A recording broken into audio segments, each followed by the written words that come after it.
નમસ્કાર દર્શક મિત્રો, હું આપની સાથે છું રાખી અંજારિયા. સ્વાગત છે આપનું કચ્છ ઉદય ટીવી ન્યૂઝમાં. તો દર્શક મિત્રો, જોઈએ આજના સમાચારો વિસ્તારથી.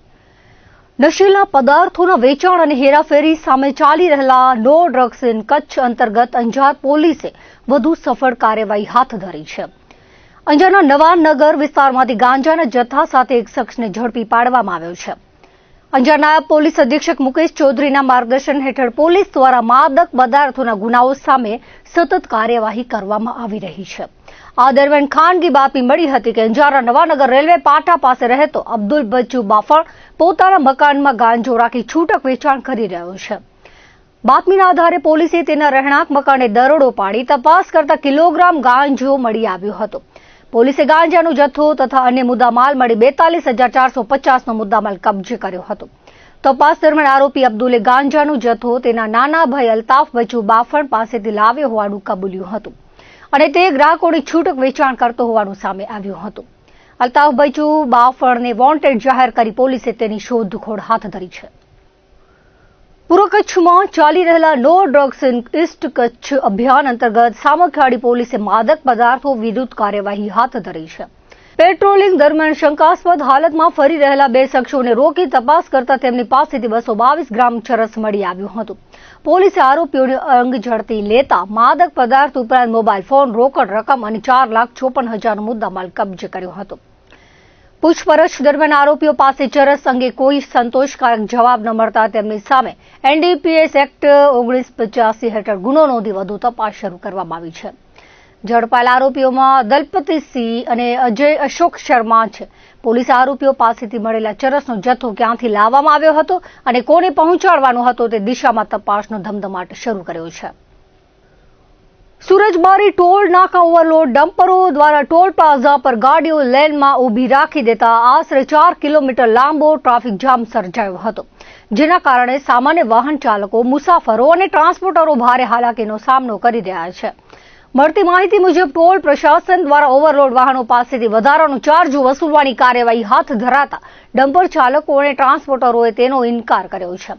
ટ્રાન્સપોર્ટરોનો સીધો જવાબ હતો કે અમારા તરફથી કોઈ પણ પ્રકારનો ઓવરલોડ ચાર્જ ભરવામાં આવશે નહીં. ગાડીઓ ચાર્જ ભર્યા વગર જ પસાર થશે, નહીં તો ગાડીઓ અહીં જ રહેશે અને કોઈને પણ નીકળવા નહીં દઈએ તેમ જણાવ્યું હતું. આ વિરોધના પગલે ડમ્પરો ટોલની લેનમાં જ ઊભા રાખી દેવામાં આવ્યા હતા, જેના કારણે બંને તરફ વાહનોની લાંબી કતારો લાગી ગઈ છે. પરિસ્થિતિ એવી બની ગઈ છે કે સામાન્ય લોકો કલાકો સુધી ટ્રાફિક જામમાં ફસાઈ રહ્યા છે. સૂત્રોના જણાવ્યા અનુસાર ઘણા ડમ્પર ઓવરલોડ માલ સાથે ફરી રહ્યા હોવાનું તેમજ તેમાં ગેરકાયદેસર ખનનનો માલ હોવાની શંકા વ્યક્ત થઈ રહી છે. અનેક વાહનો પર નંબર પ્લેટ પણ જોવા મળતી નથી, છતાં આવી ગાડીઓ બેફામ રીતે રસ્તા પર દોડી રહી છે. સ્થાનિક સ્તરે ઉઠતા પ્રશ્નો મુજબ આવા ઓવરલોડ વાહનોના કારણે રોડ ડેમેજ, બ્રિજને નુકસાન અને ગંભીર અકસ્માતોનું જોખમ સતત વધી રહ્યું છે. છતાં કેટલાક ટ્રાન્સપોર્ટરોને તેની કોઈ ચિંતા દેખાતી નથી. ટોલ પ્રશાસને અગાઉ જિલ્લા મેજિસ્ટ્રેટને લેખિત રજૂઆત સાથે ફોટોગ્રાફિક પુરાવાઓ પણ સોંપ્યા હતા, જેમાં નંબર પ્લેટ વગરના ડમ્પરો, ગેરકાયદેસર ખનન સામગ્રી અને બેફામ વાહન વ્યવહાર અંગે સંપૂર્ણ વિગતો આપવામાં આવી હતી. તેમ છતાં અત્યાર સુધી કોઈ નક્કર કાર્યવાહી કરવામાં આવી નથી તેવું જાણવા મળ્યું છે. વારંવાર સુરજબારી ટોલ નાકા પર આવી સમસ્યાઓ સર્જાતી હોવા છતાં પ્રશાસન તરફથી કાયમી ઉકેલ લાવવામાં નિષ્ફળતા સામે પ્રશ્નો ઊભા થઈ રહ્યા છે. હાલ સ્થિતિ તંગ છે અને લોકો પ્રશાસનની તાત્કાલિક કાર્યવાહીની માંગ કરી રહ્યા છે. મુન્દ્રા એરપોર્ટ પર પ્રથમ તબક્કે સ્ટાર એરની 8 ફ્લાઇટ સાથે ઉડ્ડયન સેવાઓનો ધમધમાટ શરૂ થયો છે. ગોવાની પ્રથમ ફ્લાઇટ આવતા વોટર કેનનથી સ્વાગત કરાયું હતું. કચ્છના ઔદ્યોગિક, આર્થિક અને સામાજિક વિકાસને વૈશ્વિક ફલક પર લઈ જવા માટે હવાઈ વ્યવહાર ક્ષેત્રે આજે એક નવો સુવર્ણ કીર્તિમાન સ્થાપિત થયો છે. મુન્દ્રામાં Adani port and special economic zone વિસ્તારમાં નવનિર્મિત અત્યાધુનિક અદાણી મુન્દ્રા એરપોર્ટ ટર્મિનલનું વિધિવત લોકાર્પણ કરવામાં આવ્યું છે. નવનિર્મિત એરપોર્ટના માળખાની વાત કરીએ તો અહીં અંદાજિત 1900 મીટરનો અત્યંત વિશાળ અને મજબૂત રનવે તૈયાર કરવામાં આવ્યો છે. આ રનવેને એવી આધુનિક તકનીક અને વૈશ્વિક માપદંડો અનુસાર વિકસાવવામાં આવ્યો છે કે તે ભવિષ્યમાં આંતરરાષ્ટ્રીય સ્તરના ઉડ્ડયન અને મોટા વિમાનોના સંચાલન માટે પણ સંપૂર્ણ રીતે સક્ષમ બને. અદ્યતન ટર્મિનલના પ્રારંભિક તબક્કામાં જ દેશની અગ્રણી પ્રાદેશિક એરલાઇન્સ કંપની સ્ટાર એર દ્વારા કુલ 8 ફ્લાઇટ્સની સેવાઓ શરૂ કરી દેવામાં આવી છે. આ નવીન હવાઈ સુવિધાના માધ્યમથી મુન્દ્રા અને તેની આસપાસનો સમગ્ર ઔદ્યોગિક પટ્ટો હવે દેશના અન્ય પ્રમુખ મહાનગરો અને વ્યાપારી કેન્દ્રો સાથે સીધો જોડાઈ જશે. જેનાથી મુસાફરોનો સમય બચશે અને પરિવહન વધુ ઝડપી બનશે તેવી લાગણી ઉપસ્થિત મહાનુભાવોએ વ્યક્ત કરી હતી. મુન્દ્રા એરપોર્ટ પર પ્રથમ ગોવાની ફ્લાઇટ આવી હતી. તેનું વોટર કેનનથી સ્વાગત કરાયું હતું. આ સાથે જોવા જઈએ તો કચ્છમાં ત્રીજું એરપોર્ટ ઉપલબ્ધ થયું છે. ભવિષ્યમાં કાર્ગો એરપોર્ટ શરૂ થાય તે દિશામાં પણ હાજર આગેવાનો સૂર વ્યક્ત કર્યો હતો. યોજાયેલા ઉદઘાટન સમારોહમાં કચ્છના સાંસદ વિનોદભાઈ ચાવડા, રાજ્યમંત્રી ત્રિકમભાઈ છાંગા, અદાણી ગ્રુપના ચેરમેન જીત અદાણી, મુન્દ્રા અદાણી પોર્ટના સીઈઓ રક્ષિત શાહ, બીએસએફના ડીઆઈજી, જિલ્લા પોલીસ વડા વિકાસ સુંડા, મુન્દ્રા પ્રાંત અધિકારી ભગીરથસિંહ ઝાલા, કશ્યપ શાસ્ત્રી, જીગર છેડા સહિત મુન્દ્રા અને ગાંધીધામના ઉદ્યોગપતિઓ, વેપારીઓ તેમજ મુન્દ્રા એરપોર્ટના વરિષ્ઠ વહીવટી અધિકારીઓ તેમજ સ્ટાર એરના ઉચ્ચ પદાધિકારીઓ ખાસ ઉપસ્થિત રહ્યા હતા. કચ્છ માટે આ ખૂબ જ ઉત્સાહજનક સમાચાર છે. કચ્છના લોકોની, કચ્છની પ્રજાને ઘણા સમયથી ડિમાન્ડ હતી કે રેલવે અને રોડ તો છે પણ એર કનેક્ટિવિટી કચ્છ માટે ખૂબ જરૂરી છે. એના માટે ગૌતમભાઈ અદાણીએ આપણી વાત સાંભળી છે અને એમના જન્મદિવસના આગલા દિવસે આપણને કચ્છમાં જઈ ખૂબ મોટી ભેટ આપી. અદાણી એરપોર્ટે અહીંથી રાજ્યના અને દેશના અલગ અલગ રાજ્યોને જોડવાનો પ્રયાસ કર્યો છે. અહીંથી ગોવા જવું હોય, દિલ્હી જવું હોય, ખાસ કરીને નોર્થ ઇન્ડિયાના લોકો જે અદાણીમાં જે બિઝનેસ કરે છે, ઇન્વેસ્ટ કરે છે, એમના ઇન્ડસ્ટ્રી માટે, એમના બિઝનેસ માટે ખૂબ જ સરાહનીય એક સેવાનું માધ્યમ મળ્યું છે. મને ખૂબ સારો અનુભવ થયો. મારે હતો અને મારેથી ફોરેન કન્ટ્રીથી ડાયરેક્ટ ગોવા આવ્યો. ગોવાથી કનેક્ટિવિટી મુન્દ્રાની મળી ગઈ. એના કારણે મારા ઓછામાં ઓછા 10 કલાક બચ્યા અને હું ઇઝીલી મુન્દ્રા આવી. આ કનેક્ટિવિટી આખા ઇન્ડિયામાં અવેલેબલ થઈ ગઈ છે. એના માટે અદાણી ગ્રુપે જે આ કર્યું છે એ બહુ સારું કર્યું છે અને અહીંયાની પબ્લિક માટે બહુ સારી સપોર્ટ છે. રાજ્યભરમાં આજથી શાળા પ્રવેશોત્સવ શરૂ થયો છે. પ્રથમ દિવસે અંજારની નગરપાલિકા શાળા નંબર 14 અને સ્વામી વિવેકાનંદ હાઈસ્કૂલ ખાતે બાળકોને ઉત્સાહભેર શાળા પ્રવેશ કરાવ્યો હતો. ઉચ્ચ અને ટેકનિકલ શિક્ષણ રાજ્યમંત્રી ત્રિકમભાઈ છાંગાએ જણાવ્યું હતું કે શિક્ષણ એ માત્ર અક્ષર જ્ઞાન નથી, પરંતુ બાળકના સર્વાંગી વિકાસ અને તેના ઉજ્જવળ ભવિષ્યનો મજબૂત પાયો છે. રાજ્ય સરકાર સરકારી શાળાઓની ખાનગી શાળાઓ સમકક્ષ, આધુનિક અને સુવિધાજનક બનાવવા માટે કટિબદ્ધ છે. આ પ્રસંગે ઉપસ્થિત વાલીઓ, શિક્ષકો અને ગ્રામજનોને સંબોધતા મંત્રીએ જણાવ્યું હતું કે કન્યા કેળવણી અને શાળા પ્રવેશોત્સવ જેવા અભિયાનોને કારણે આજે ગુજરાતમાં ડ્રોપ આઉટ રેશિયો નહિવત થયો છે. પ્રાથમિક શિક્ષણ એ બાળકના જીવનની સૌથી મહત્વની કડી છે અને જ્યારે કોઈ બાળક પ્રથમ વખત શાળાના ઉંબરે પગ મૂકે છે ત્યારે તેના સપનાઓને પાંખો મળે છે. મંત્રીએ વાલીઓને અનુરોધ કરતા જણાવ્યું હતું કે બાળકોને માત્ર શાળાએ મોકલીને આપણી જવાબદારી પૂર્ણ થતી નથી, પરંતુ તેમના નિયમિત અભ્યાસ અને સંસ્કાર ઘડતરમાં પણ વાલીઓએ સક્રિય રસ લેવો જોઈએ. શિક્ષકોને પ્રોત્સાહિત કરતા તેમણે જણાવ્યું હતું કે શિક્ષકો એ રાષ્ટ્રના સાચા ઘડવૈયા છે. તેમના સ્નેહપૂર્ણ વ્યવહારથી બાળકોમાં શિક્ષણ પ્રત્યેની રુચિ વધુ દ્રઢ બનશે.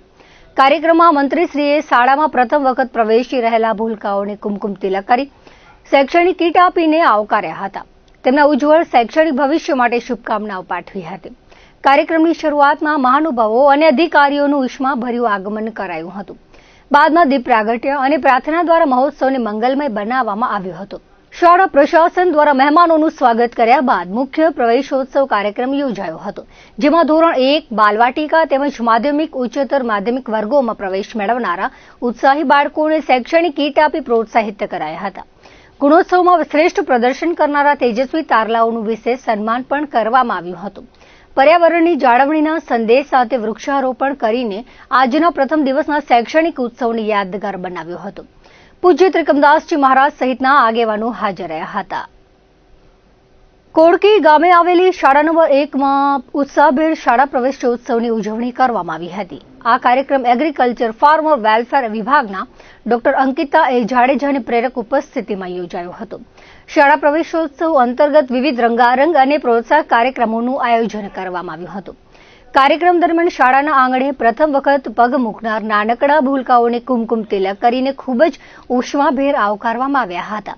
આ સાથે શાળામાં નવો પ્રવેશ મેળવનાર બાળકો સહિત ધોરણ 1 થી 7ના તમામ વિદ્યાર્થીઓને પ્રોત્સાહન રૂપે શૈક્ષણિક સામગ્રીની કીટનું વિતરણ કરવામાં આવ્યું હતું.